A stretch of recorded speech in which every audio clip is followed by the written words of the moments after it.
शब को शब नहीं कहते, दिन को रात कहते हैं। शब को शब नहीं कहते, दिन को रात कहते हैं। हम फ़कत अपनी मर्ज़ी की बात कहते हैं। छोड़ो प्यार की बातें, इश्क के किस्से, ऐसी बातों को हम खराफात कहते हैं।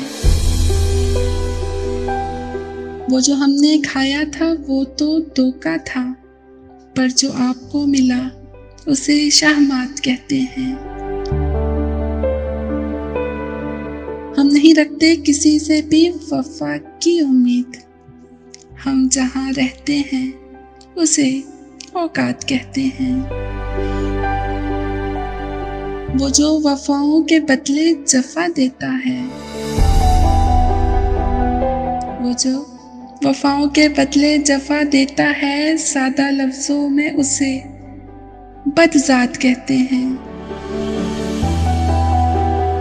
शब को शब नहीं कहते, दिन को रात कहते हैं।